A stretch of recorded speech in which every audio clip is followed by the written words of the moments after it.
السلام عليكم ورحمة الله وبركاته، ازيكم عاملين ايه؟ يا رب تكونوا بخير. لو أول مرة تشوفيني أنا فاطمة ودي قناتي فاطمة كيتشن. مبسوطة جدا إني معاكم وإن شاء الله قناة تعجبكم وتستفادوا منها ولو شيء بسيط. ونقول اللهم صل وسلم وبارك على سيدنا محمد وعلى آله وأصحابه أجمعين. ونبدأ الفيديو ونقول بسم الله. النهاردة الاثنين، أنا بسجل الفيديو ده يوم الاثنين الصبح الساعة 8 الصبح. طبعا يوم الاثنين ده أول يوم في الدرس. كل سنة وانتم طيبين. احنا هنبدأ سنة جديدة بقى، تالتة ابتدائي. ان شاء الله تبقى سنة سعيدة عليه وعلى الأولاد كلها يا رب. فببدأ بقى لازم يعني أقوم أفضي لإدراج المكتب وأجهز الأوضة اللي هم ياخدوا فيها. هم بياخدوا في أوضة الصالون، لأني أنا المجموعة هي بتيجي تحضر معا هنا. يعني الدرس بيجي لحد هنا والمدرسة بتيجي هنا والمجموعة بتبقى معانا هنا في الدرس في البيت. فانا الادراج دي انا فضيتها اخر السنه اللي فاتت، لكن طبعا مما لا شك فيه يعني ان هو اي حاجه مش في البيت مش لاقي لها مكان بيجيب يحطها في الدرج ده ابني. فلقيت هنا لقيت فردة شراب. انا اصلا كنت بدور عليها من بقالي فتره. حقن، سرنجات يعني اللي هي دي مش عارفه ايه اللي جايبها هنا بصراحه. اقلام فاضيه، توك. يعني حاجات غريبه لقيتها في الدرج. يعني اهو معلش هننضف، لان طبعا المدرسه بتيجي تفتح اول درج ده بتحط فيه اقلامها وحاجتها، فلازم يبقى نضيف. فحطيت له فيه الحاجة بتاعة الدرس اللي هو بياخد درس القرآن ودرس اليوسي ماس بتاعه. وحطيت فيها المصاحف بس انا هشيلها بعد شوية يعني. طبعا انا التصوير الفيديو ده كان يوم الحد اللي هو قبلها بيوم بقى لحد الفجر، يعني صلاة الفجر فجر الاثنين وخلاص على كده. وانتهى اليوم على كده، يعني خلاص كده يومي خلص بتاع يوم الحد.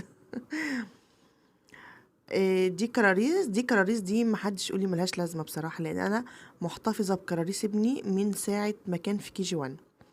الكراريس دي بتاعت السنة اللي فاتت أنا بفضل محتفظة بيها، لأن تقريبا الميس تقريبا برضو بتحتاجها يعني. ساعات بتبقى عايزة تعرف يعني خدوا ايه لحد السنة اللي فاتت يعني. دي الفلوس بتاعت ابني. كان جه في سنة أولى ابتدائي. درس في الماس درس الفلوس.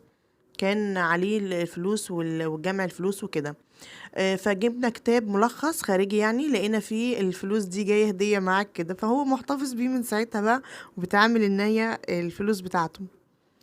الأقلام اللي عليها بطريق دي، الأقلام دي بيدوها لهم أول سنة دراسية في المدرسة، وشايلها له برضو يعني. بيفرح قوي لما يفتح الدرج يلاقيهم لسه موجودين. شلت المصاحف طبعا عشان ما ينفعش تبقى هنا في الدرج، لان هي في ايدينا على طول، فما ينفعش تبقى هنا في الدرج. ده الدرج التالت ده ما حدش بيجي جنبه قوي، هو اهم حاجة الدرج الاولاني بصراحة. هنضف الدنيا كده وهنشوف هنعمل ايه. طبعا انا لما السنة الدراسية بتبتدي بحس ان الدنيا كويسة يعني بحس اني ببقى مبسوطة قوي ان السنة الدراسية هتبتدي والعيال بيجوا يحضروا هنا الدرس. بحس يعني احسن من الاجازة بصراحة، حتى بيشغل الطفل شوية لانه بيبقى فاضيلي طول الاجازة. ده كتاب اسمه كتاب اللي هو الديسكفري. انا بصراحة ما بحبوش، بس قلت اما اخليه عشان اقرا فيه شوية يعني واشوف بيتكلم عن ايه عشان السنة الجديدة، لان أنا ما قريتوش السنة اللي فاتت خالص. ما بحبوش، رخم كده وتقيل على الطفل قوي. كده انا مسحت الدرج وبقى الدراج، وهمسح بقى المكتب من فوق.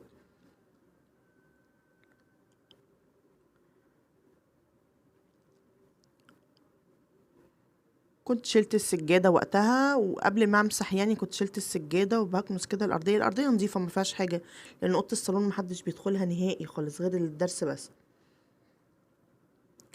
هعملها بقى بالشرشوبة كده. المية دي ما فيهاش غير ديتول وحبة كلوروكس ألوان بس.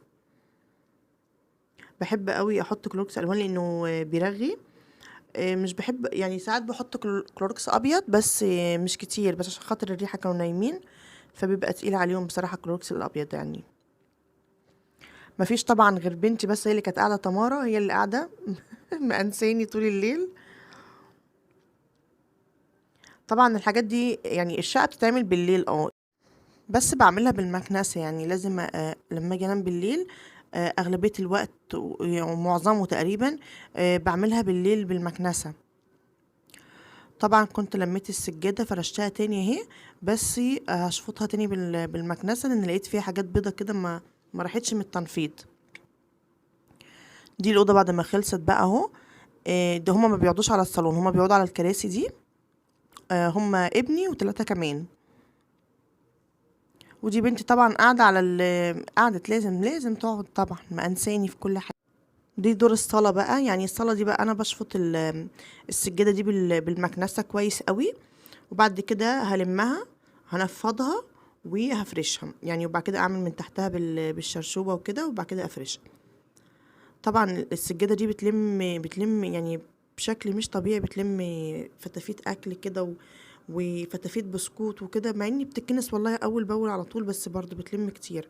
يعني حتى انا بعد ما كنستها كويس هاجي المها واحطها يعني وانفضها، هتنزل تاني.